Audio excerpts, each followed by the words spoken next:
very honored and thrilled to have David Heska Wanbli Weiden, an enrolled citizen of the Sicangu Lakota Nation, the author of the novel Winter Counts. If you haven't read the novel yet, you have a treat ahead of you. And you also will be delighted by David, the author himself. The novel was nominated for the 2021 Edgar Award for Best First Novel and the winner of the Anthony, Thriller, Lefty, Barry, and Macavity Awards for Best First Novel. Winter Counts was also given the Spur Award for Best Contemporary Novel and Best First Novel, and the High Plains Book Award and the Tilly Olson Award for Creative Writing. And I have to tell you, I had to edit. We don't have enough time. There were many, many prizes. Winter Counts is a New York Times Book Review Editor's Choice and was named one of the best books of 2020 by NPR, Publishers Weekly, Library Journal, Amazon, Sun Sentinel, Lit Reactor, Crime Reads. Let me tell you, it is named on many, many other best of lists as well. It's been remarkably successful. David is a lawyer, and he is a current professor at Metropolitan State University at Denver. And interestingly enough, he recently finished up a 2-week fellowship at the Kennedy Center, focusing on playwriting. So we'll probably want to hear more about that too. So welcome, David. If you would unmute yourself and say hello. Well, I just want to say how deeply honored and grateful I am to be here. I love theater. I was telling before we went on camera here that I have a background in college in theater, but I kind of set it aside for some years. And so to be with this amazing group of people and this amazingly talented actor, and to be, with this group is just a real honor. And so thank you so much for inviting me. I really mean it. Oh, thank you. And the honor is ours. So if you wouldn't mind, I just have a very short list of questions I'd like to ask that really came out of my enjoyment of your novel, which I didn't mention that here is the novel. And I left home for a vacation and left my book at home and was so thrilled to go into the local Point Reyes bookstore and find this in the place of honor facing out. So your book is being read all over. Let me tell you my first question. Mm-hmm. And that comes from something we were talking about beforehand. Most crime novels are preoccupied with justice. You're a lawyer. Your protagonist, Virgil Wounded Horse, is a professional vigilante. Can you tell us a little bit about the Federal Major Crimes Act and how it relates to Virgil's work on tribal lands and to your novel's preoccupation with justice? I'd be delighted, and thank you for the wonderful introduction and the wonderful praise. I just returned last night from the Rosebud Indian Reservation in South Dakota, where my people are from. I was there for a week doing research for the next book in the series. And so I always love going back there. But, I wrote the book. I am a professor of Native American Studies and an attorney, although I don't practice so much anymore. So I'll give the briefest of introductions. Most folks, unless you come from a Native reservation, you would not know that the criminal justice system on reservations, it's a broken system. It doesn't work. You have overlapping jurisdictions between state, federal, and tribal authorities, but you also have a number of laws passed by the U.S. Congress that limit the authority of Native nations to prosecute crimes on their own lands. Now, if you're not aware of this, Native nations, we are sovereign, independent nations that exist within the boundaries of the United States. A lot of people don't understand this. We're separate nations. But the U.S. Supreme Court and the U.S. Congress have passed a number of laws that limit our independence and our sovereignty. One of these is the law called the Major Crimes Act, passed in 1885. It forbids Native nations from prosecuting serious felony crimes on their own lands involving their own people. Instead, what happens is when an offender is caught harming a woman, a child, burglary or arson, the tribal authorities, they have the person in custody, the offender. They must call the FBI, which is in Pierre, South Dakota, and they come down and they do an investigation. And they then, if they choose to prosecute, they send it to the U.S. Attorney's Office. So we are cut out of the loop. But here's the thing. The U.S. government is refusing to prosecute about 40% of all felonies. So that means child abusers, rapists, murderers are being set free. This is where private hired vigilantes like my character, Virgil Wounded Horse, come into play. If somebody hurts your child or your wife or your mother or your brother and you can't get justice, you might be sorely tempted to hire a private vigilante who will enact some street justice for a price. His price is $100 for each tooth he knocks out and each bone he breaks. That's what he charges. There are actually vigilantes and hired enforcers on reservations. I can promise you of this. But it's really a reflection of just the problem that we have with the laws governing criminal justice on reservations. So I'll stop there. It's fascinating, truly. And it gives us the first chapter throws us directly into this issue, and everything else gives us background of it. Another question I had was about Virgil. He resists accepting his place within Lakota tradition. Tell us about why Virgil resists that, and why did it interest you to write him that way? Sure. So Virgil Wounded Horse is what we call in our language an Ayeska. An Ayeska, it's a slur that means half-breed, but it's not a very nice word. It's an insult. Now, originally, Ayeska meant translator, and then it started to mean speaks white, and now it means half-breed. So Virgil sort of exists in several different cultures. He is native, but he also exists in the non-native culture, and he has rejected in his life native spirituality, native culture, native traditions. Now, obviously, the arc of the book is he comes to accept and embrace his native identity. So the book is a crime novel and it's a thriller, and hopefully it's a good page turner, but it's also a story of identity and not ever feeling that you fully fit in. And I think we can all kind of relate to this regardless of what our personal backgrounds are. So there are a lot of layers, I hope, in Winter Counts. The crime story, the identity story, there's even a family story in there because he is raising his 14-year-old nephew, Nathan. Thank you. Here's a subplot, which I have to admit I really loved, relating to tribal food.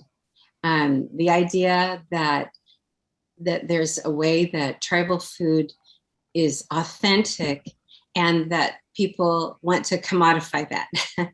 What got you interested in the subplot relating to food, authenticity, and commercialism? Well, I'm a first generation college student. I grew up in Denver, in the poorest neighborhood in the entire Denver metro area. Neither one of my parents graduated from college. I was homeless at times. I grew up in, pretty severe economic distress. And as such, I went to work full time at age 14, working in restaurants. So I know restaurants. I waited tables all throughout law school, all throughout my PhD. And so I love the hospitality industry and I know it well. And I wanted to find a way to bring that in. Now, at the same time, fortuitously, there is an indigenous cuisine movement that is happening in native lands. There are a number of people, wonderful native chefs, who say we need to embrace the indigenous diet that our ancestors had, hundreds, if not thousands of years ago. No sugar, no wheat, no pork, no beef. You just eat bison. And this food is wonderful, but I am conflicted about this because I don't know that a single mother is going to be able to afford wild bison. We don't even have a Whole Foods on the reservation, so there are a lot of things happening there. And I don't answer the questions in the book. I just raise the questions. What does it mean to eat indigenous? Fry bread, which is the iconic food, is not a traditional native food. It's something that our grandparents invented when the reservations would just throw them like some flour, some water, flour, oil, and baking soda. They invented this bread to keep the families alive, but it's very unhealthy. The average life expectancy for a man on my reservation is 47 years old, 47. Now contrast that with off reservation, I think it's 77, 78 for men and women. So I read the obituaries in my tribal newspaper and I see people dying 30s and 40s because of our lack of decent health care, our lack of healthy and sustainable foods. So this is a subplot that I really wanted to bring into the book, and I'm so glad that you were able to appreciate it. Absolutely. One more question. We talked very briefly before we opened up the waiting room about your doing the fellowship at the Kennedy Center in playwriting. So what is it, can you tell us something about what you hope to do with this experience and with this new arena? I do. This is the first time I've actually spoken about this publicly. I'm so honored that you would ask me about it. So I'm working on a play which is set in the Carlisle Indian School. So if you're not aware, the Indian boarding schools were a real stain upon our history here.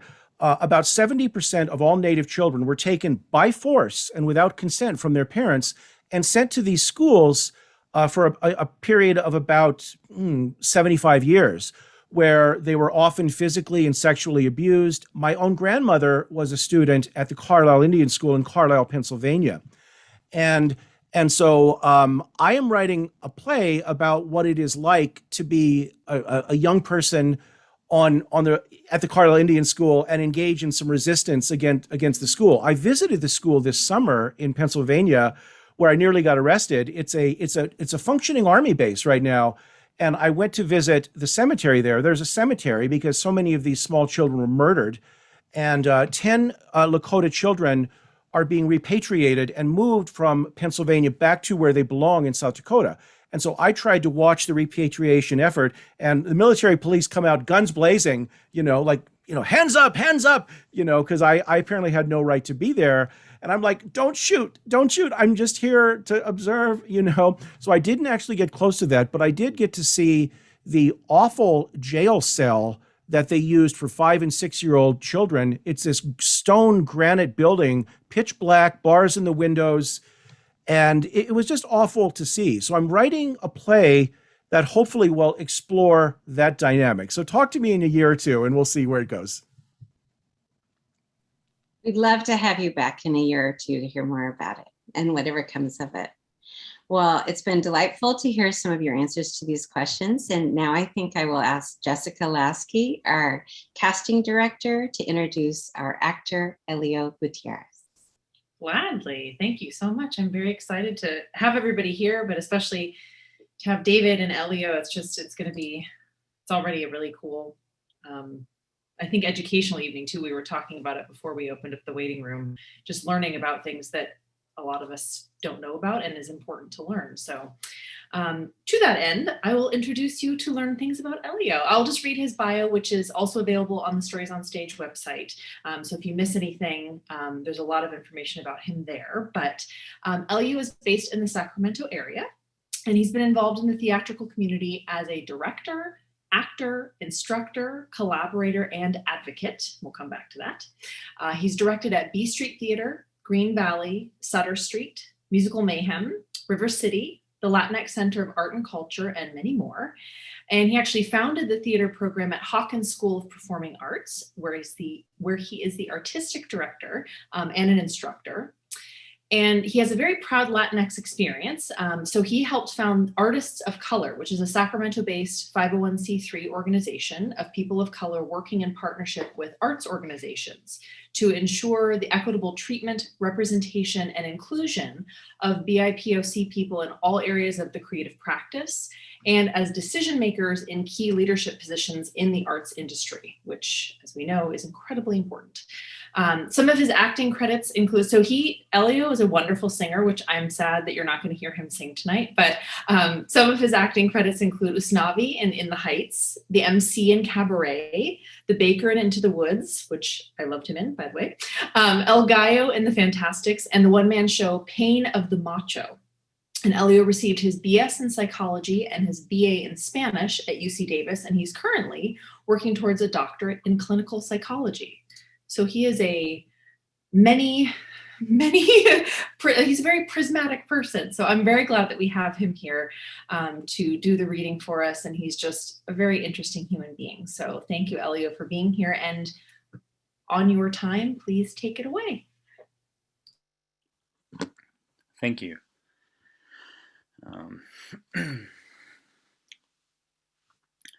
Winter Counts, excerpt from Stories on Stage by David Heska Wanbli Weiden.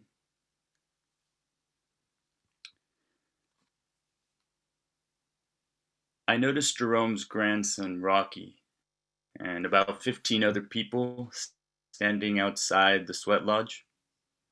Jerome pointed at the crowd, and Rocky placed 3 buckets of water inside. Jerome nodded, and everyone took off their shoes, and the men took off their shirts. Some were wearing gym shorts, others just towels. The people wearing eyeglasses sucked them inside of their shoes outside of the tent. I briefly wondered if I was wearing clean boxers. Then stripped off my jeans and my shirt and crawled into the lodge with the others. I sat down next to the drummers. It had been a long time since I'd sat in a sweat lodge, and I wondered if I'd remember what to do in there. After a few minutes, the drums started pounding and someone began to sing. After they finished, Jerome began to pray in Lakota. I listened to his words, not understanding most of it, but able to grasp the basic meaning. Then Jerome poured a bucket of water over the rocks. I heard a hissing sound, like a large, angry snake, as a huge cloud of steam filled the lodge. Then he closed the door, enveloping us in darkness. I tried to get comfortable, but my legs kept bumping into someone else's. It was hard to breathe, and I could feel sweat already pouring down my chest. The heat was excruciating, beyond words, and I lost track of time. My lungs felt like they were burning from the inside, and I tried to keep my mind off the extreme temperature by listening to the sounds of my own breathing and the drums, which had started again. I tried to focus on the beat of the drums, but I became distracted because someone sobbing was on my left, and it sounded like one of the women, but it was hard to tell. The crying and wailing went on for what seemed like hours, and it began to rise and lower in pitch, so it became less like sobbing and more like a chant of some sort. Then it sounded like the sobbing was somebody speaking or whispering very softly. It seemed important that I understand what was being said, and I tried to quiet every thought so that I was utterly still. At some point, I must have fallen asleep, despite the heat, because I dreamed that my sister Sybil was next to me. She whispered things I didn't understand at first, and I felt sad and told her to go away. But she kept telling me over and over to remember the bird and to hurry, remember the birds, the lost bird. What does that mean? I asked, but she wouldn't say anymore. We must have gone through 4 rounds in there, but I couldn't remember. The sweat ended when Jerome shouted, "Mitaku ye uyasin," and I crawled out into the light. As I drank cool water, I thought about my dream and what it meant. Then it came to me. The year our mom died, Sybil and I had drawn a picture of dead birds on our winter calendar to represent her death. That winter, not only had our mother passed away, but it had been so cold on the reservation that many birds had frozen to death as well. To us, that time had always been the year that our mother and the birds had left us. By the time I got home from the sweat, it was late. The lights were on, so I knew Nathan was there, probably asleep or playing video games. He'd been alone all day, but he knew how to take care of himself. I was exhausted and hungry. No fresh food left in the fridge, but I found an old frost-covered tombstone pizza in the bowels of the freezer. I heated it up in our ancient microwave, which required 5 extra minutes to cook anything. I'd had enough for the night, so I went to go check on Nathan. I could see that his lights were still on, so I turned everything off and covered him with a blanket. I opened the door and I saw that he was passed out on his bed, all of his clothes still on, one arm hanging down on the side. Dude, why don't you get into your shorts and get under the covers? He didn't respond. Nathan, let's go to bed. I'm tired. Still no response. Nathan?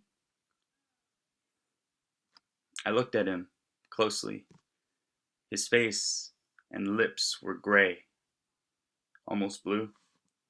I saw an empty balloon, a lighter, and some crumpled burned foil on the floor. There was this acrid vinegar odor in the air. Oh no. Nathan, wake up! Get up! I tried to sit him up, but he was too heavy and fell back onto the bed. I pulled his eyelids up. His pupils were tiny and dark like miniature black holes, and his skin felt cold and clammy. I slapped his face hard. Nathan, open your eyes! Wake up! No response. But I saw his chin move, just a little, and I ran to the living room for my cell phone. The IHS hospital was 50 miles from here, and the tribal police station about 20. The tribal cops were my only hope. My hands were shaking and I dialed the number. Police, this is Virgil Wounded Horse. My nephew, he's overdosing. He won't wake up. You need to send, what's your address? Please, hurry, he's unconscious. I need your address, sir. He sounded pissed off, like I was stopping him from going home after a long shift. 83 and Spidergrass Road. We're the only house out here. Just stay on the phone with me, okay? Is he breathing? I think so, yeah, but not much. Stay on the phone. Stay on the phone, all right? Just hurry. How old is he? He's 14. He's only 14. I flashed back to Nathan as a little kid playing with some toy cars I'd given him. What a difference. What difference did it make how old he was if he was overdosing?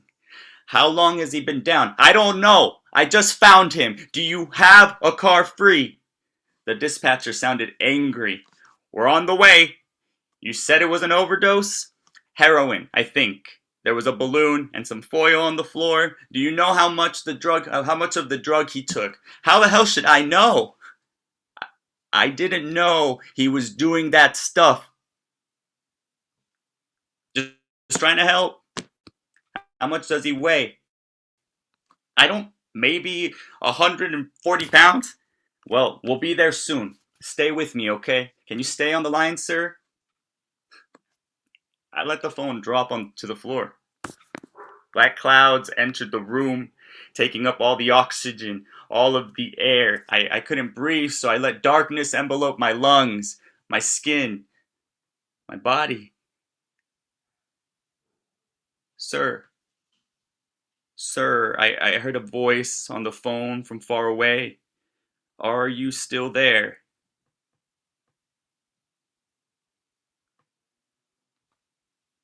I picked up the phone. Yeah, I'm here. How close are they? Do you know how to do CPR, he asked. Kind of. Mouth-to-mouth resuscitation? Not exactly. I need you to start chest compressions right away. You remember that movie? Saturday Night Fever? Movie? What are you talking about? I need you to put both hands on his chest, right on top of his heart, and press down, hard. Do 100 compressions a minute. Think of that disco beat from that song, Staying Alive. That song from the movie. Use the beat on his chest. Put the phone down and do it now. Keep doing it until we get there. I pulled up Nathan's sweatshirt. His skin was brown. His skin wasn't brown anymore. It was a strange shade of gray and was weirdly cold and damp.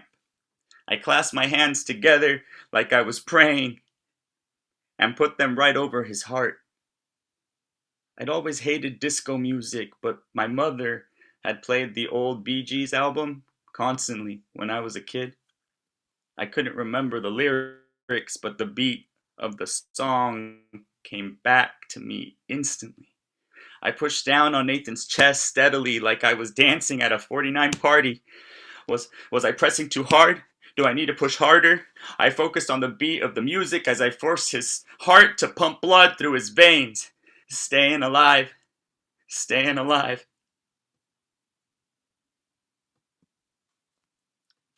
As I pushed, I tried to remember the Indian prayers my mother used to say to me. I heard them so many times as a kid, it seemed urgent that I remember just one line, but nothing would come. How was it that I could remember some shitty disco song from years ago, but couldn't remember my mother's own words? The weight of my failures, all of them, felt like a shroud wrapped around me.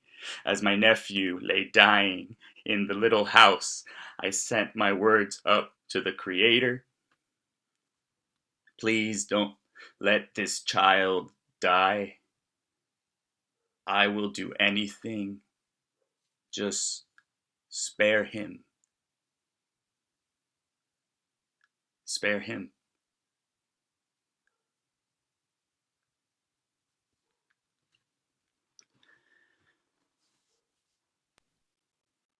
Hours passed while I waited for Nathan to wake up. I tried to stop my mind from going to dark places, but images of my nephew as brain damage crowded into my head. I was proud of him.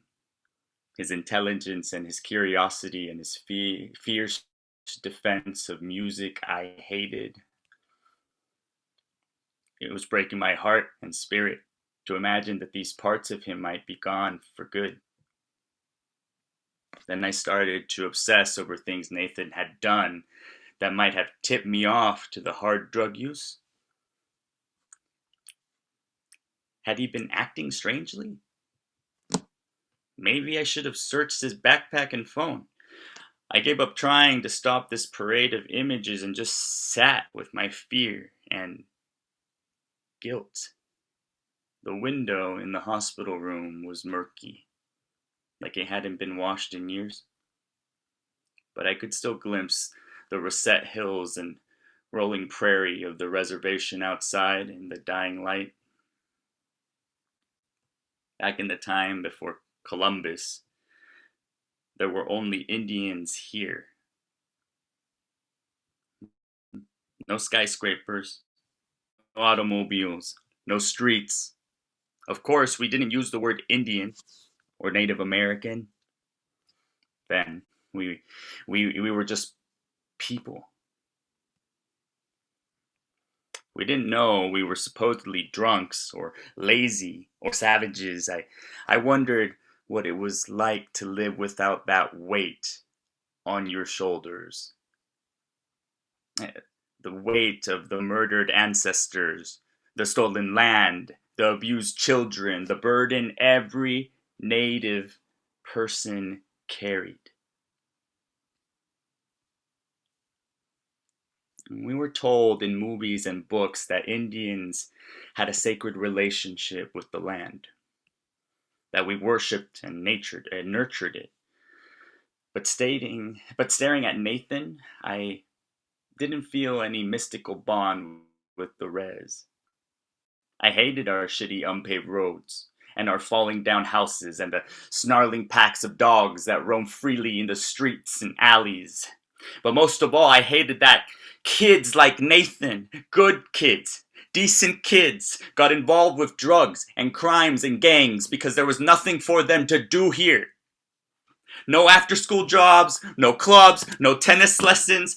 Every month in the Lakota Times newspaper, there was an obituary for another teen suicide, another family in the Burn Thigh Nation who had their hearts taken away from them.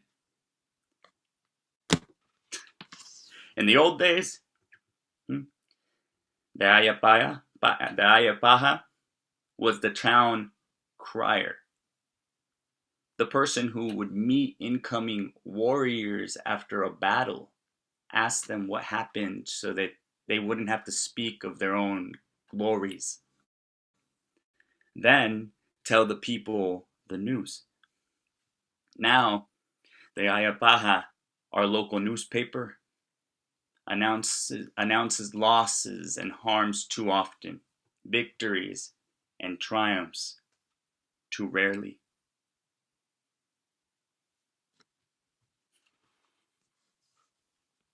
Why didn't I leave? People here always talked about going to Rapid City, or Sioux Falls, or Denver, getting a job and making a clean break, putting aside native ways and assimilating, adapting to suburban life. But I thought about the sound of the drummers at the powwow, the smell of wild sage, the way little native kids look dressed up in their first regalia, the flash of the sun coming up over the hills. I wondered if I could ever really leave the reservation because the res was in my mind. A virtual res, one that I was seemingly stuck with. And I fell into a half sleep, immersed in fugue dreams and transient thoughts, images of Indian children dancing in my head.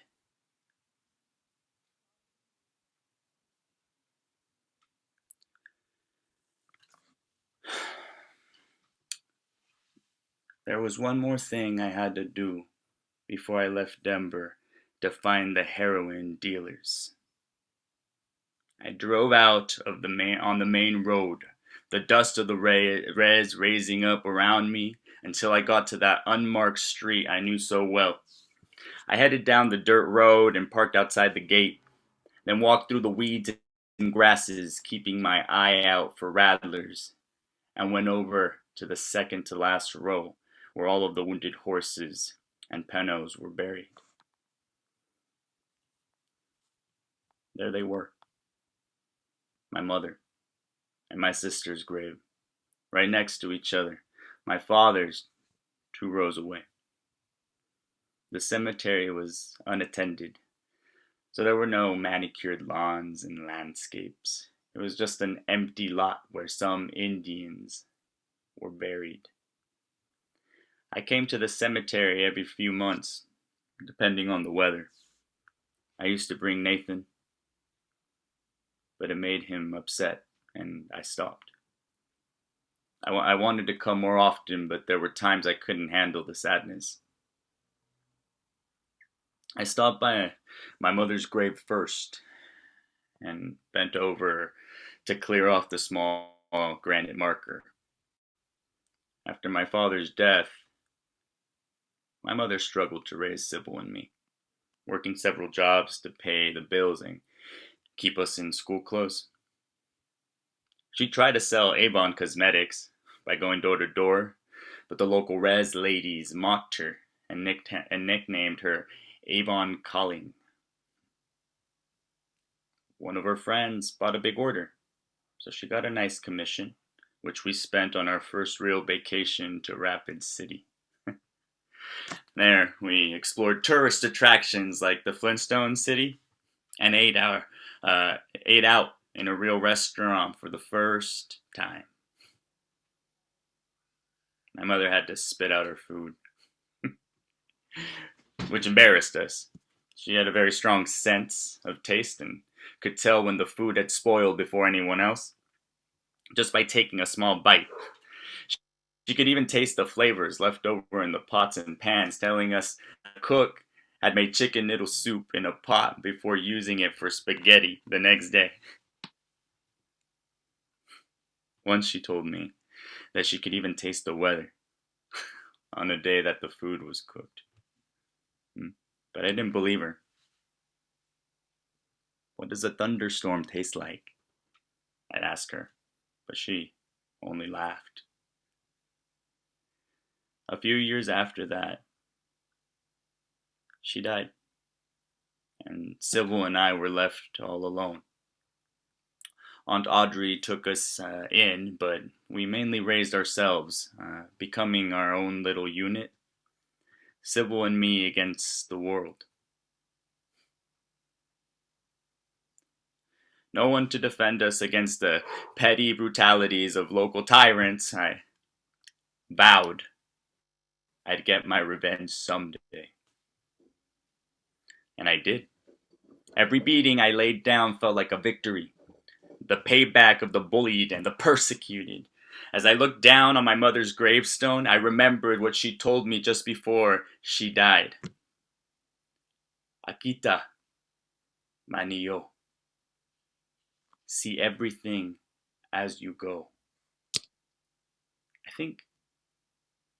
I think she meant that I needed to be aware of the world as it really existed, not the way that I wanted it to be. Indian awareness. I walked over to my sister's grave. Sybil had been like a mother to me in some ways. Even though I was older than her by a few years, she'd taken care of me when I needed it. She'd supported me when my drinking had gotten out of hand, fed me when I was hungry, nursed me when I was beat up and wounded. I tried to tell Nathan as many stories as I could about his mom, so he didn't forget her. But he'd always get quiet when I started, so eventually I gave up. Sister, I gotta tell you something. It's Nathan. He's sick. He nearly died.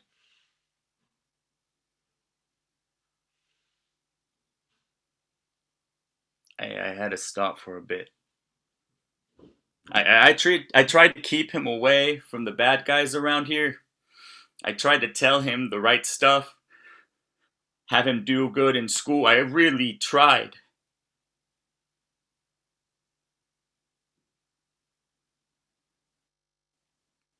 The wind blew on my face. I'm sorry, but I promise you, I'll get the people who gave him that stuff.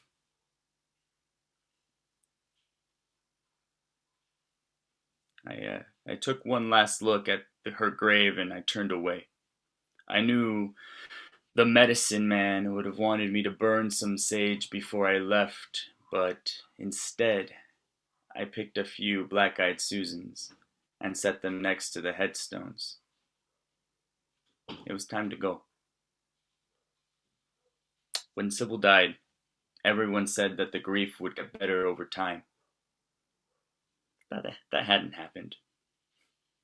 What I discovered is that sadness is like an abandoned car left out in the field for good.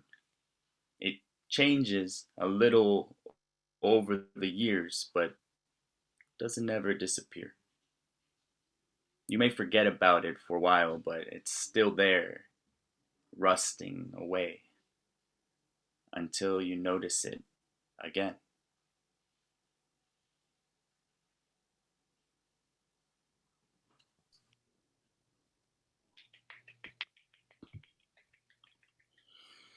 Bravo.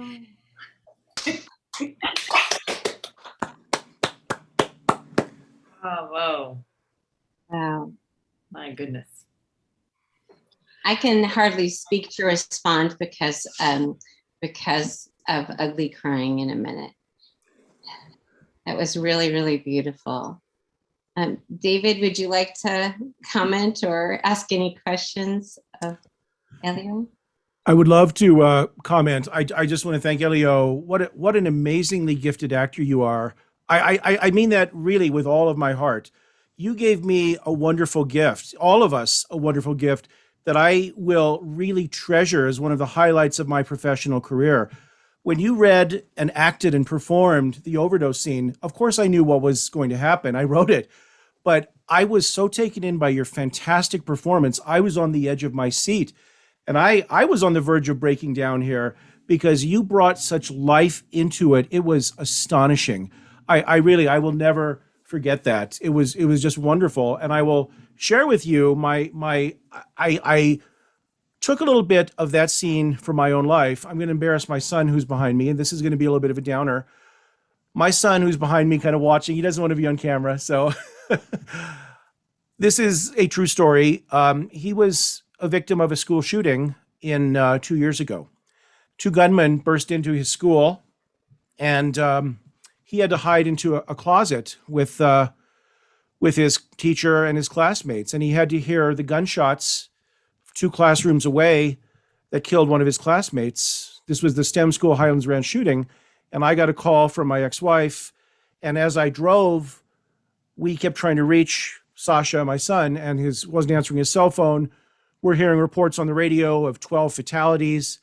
And I threw that prayer up. That prayer, I said, spare my son, spare my son. So that line, that part really came from the heart, and a terrible incident. As you can see, Sasha's behind me. He's fine.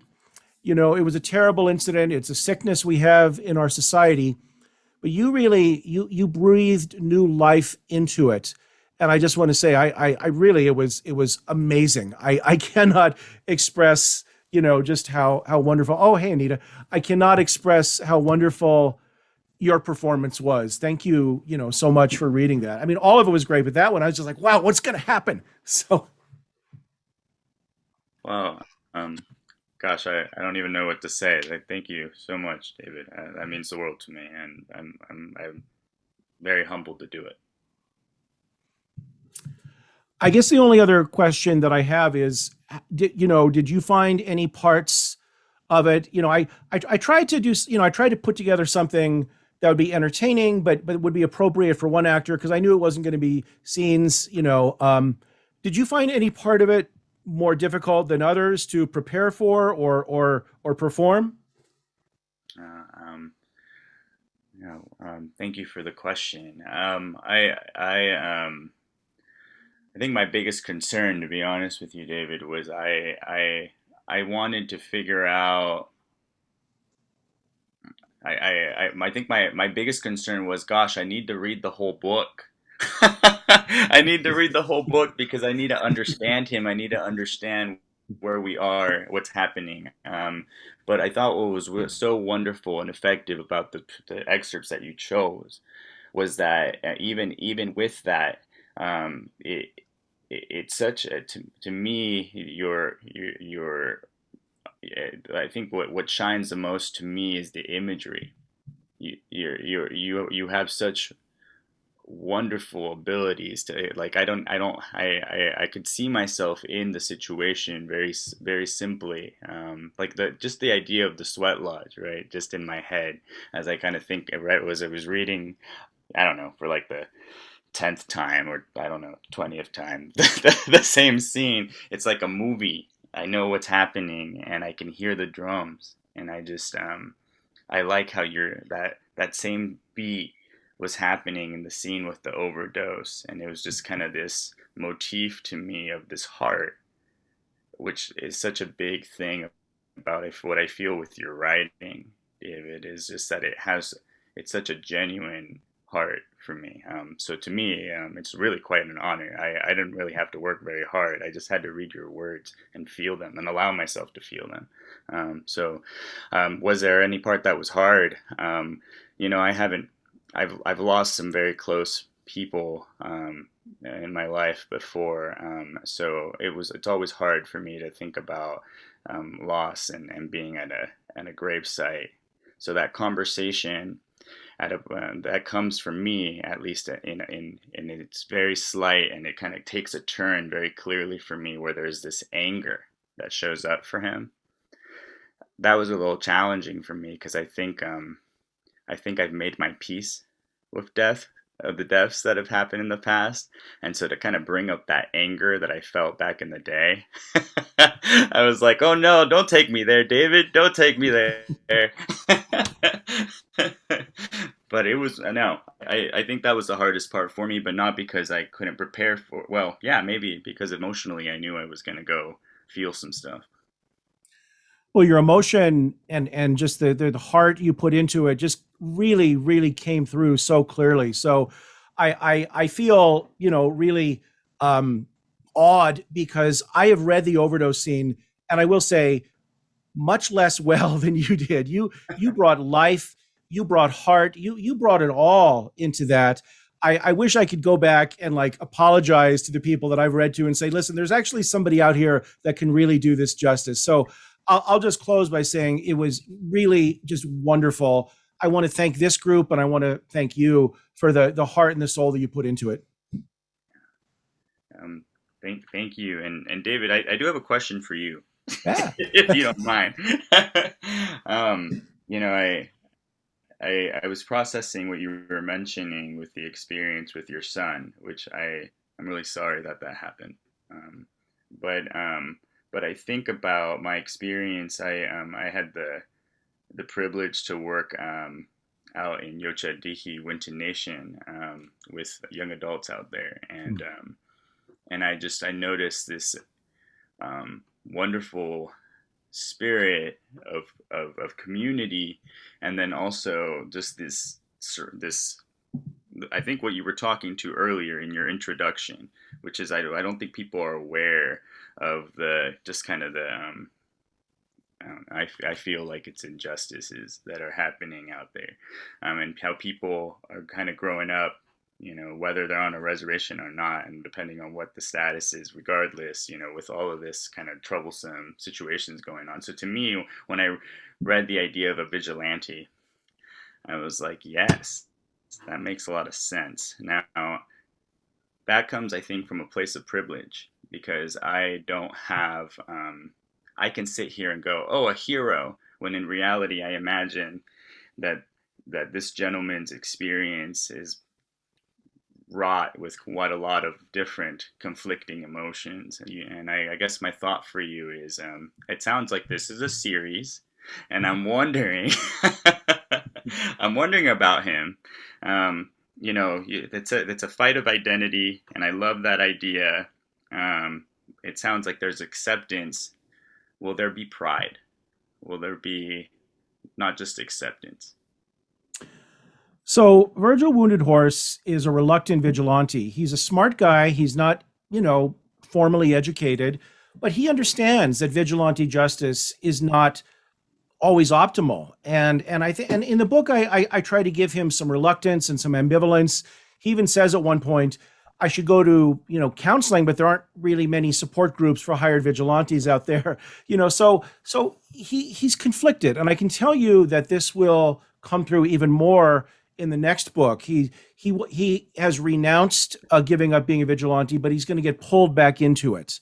And so there are a lot of things going on with Virgil. And I should say too, so this is not actually a plug. Okay. So I have a story coming out in this volume, November 9th, called Midnight Hour.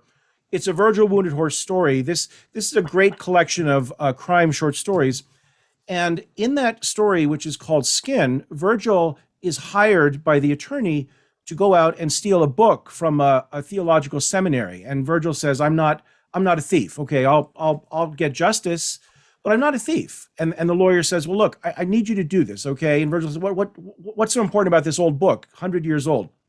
Well, the book is bound in the skin of a murdered Native man. So 100 years ago, a Native man was murdered. They took the skin off of his back, flayed it and tanned it, and used it as the binding of a book. And so Virgil and Tommy, who's in the book, if you've read it, sort of the comic foil, they go out there and they steal the book to get that horrifying cover off. I won't tell you what happens. Now, if you haven't guessed, this is a real incident that existed in Denver, Colorado. In Denver, Colorado, I won't name the school, they proudly, for 75 years, displayed a book that was bound in the skin of a murdered Native person. And so this story that I fictionalized in here is based on a real incident. And so, the issue of justice is a complicated one.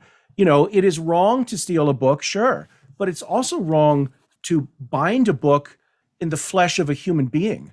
And so, so there is pride in what he does. There's acceptance, there's ambivalence. He has a whole stew of emotions.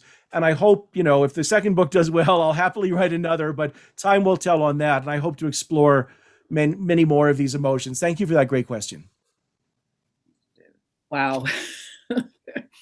We certainly hope to have both of you back with that book or that story. I'm just overwhelmed. That was so moving. The reading, Elio, watching your face and the emotions moving across, and then knowing that they were coming from the mind of the author sitting here. It's an amazing experience, and good for us who, as you say, even more privileged here, sitting here, to learn more. Wow. Thank you. Thank you all. I do want to ask if anyone in the audience would like to ask a question or make a comment. Put your name in the chat or somehow make yourself known, unmute your mic. Anyone? Dorothy, I'll jump in there while they have a chance to do that. I just want to say that we're giving away a free book, and that will go to Catherine. Catherine, I drew your name. So I will step away now if anybody wants to ask a question. Yeah, I'll ask a question. Hi, David. My name is Andy. There was a line in the reading, where he talks about the weight on my shoulders.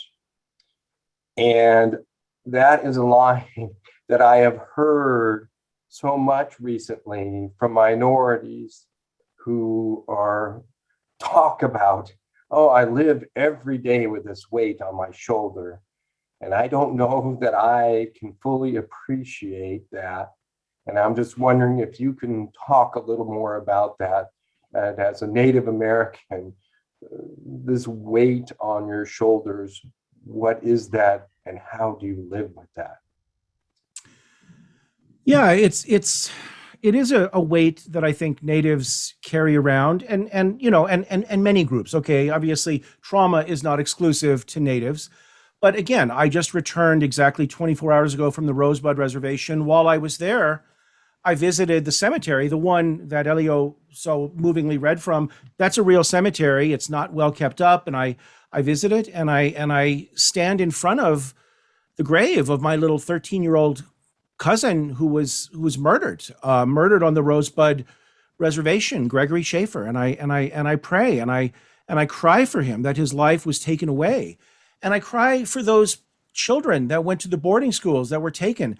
This is before the internet. I can't imagine what it's like as a parent. I know we've got some parents. I've seen some in the audience, and I think about what it would be like for me to have my beautiful son who's behind me at age 5 taken away, for an agent to come in and say, we're taking away. And, you would never know what happened to them. If the child died or was murdered, you just wouldn't know.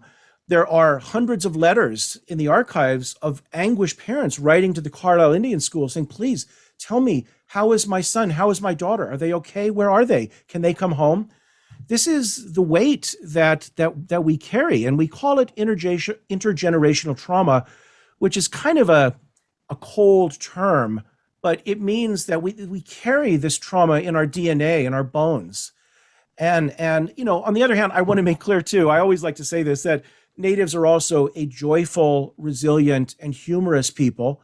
I've never laughed harder than I have. I was visiting my cousin and some other folks last week. So we survive, okay? But we don't forget the trauma and what we have lost.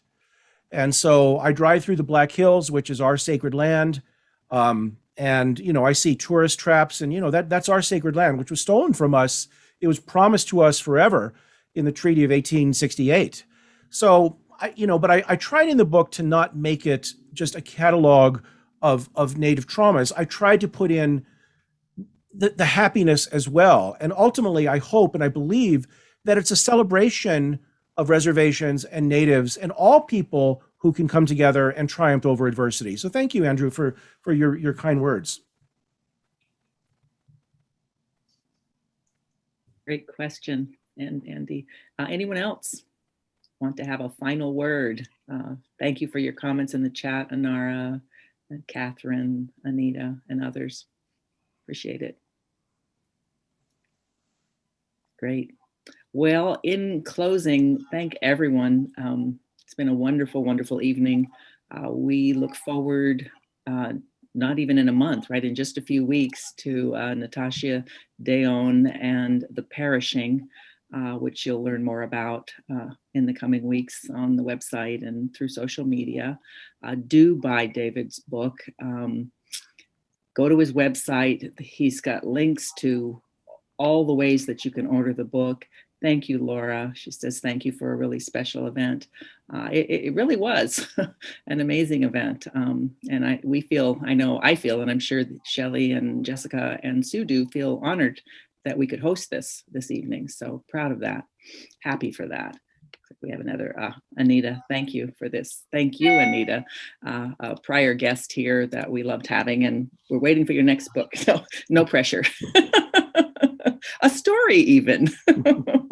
We used to do mostly stories, huh, Sue? So, novels are a little more challenging to find, an excerpt, as I know you put a lot of work into crafting that for us, David, and we do appreciate that. So join us next month for Natasha Deon and The Perishing. Buy David's book, buy the short story collection. I'll be looking for that. It sounds like an amazing story. And thank you all, and have a wonderful evening and weekend. Thank you all again. Thank you. Thank you, Thank you. It was wonderful. Thank you. Thank you, Elio. Thank you, David. Bye-bye, folks.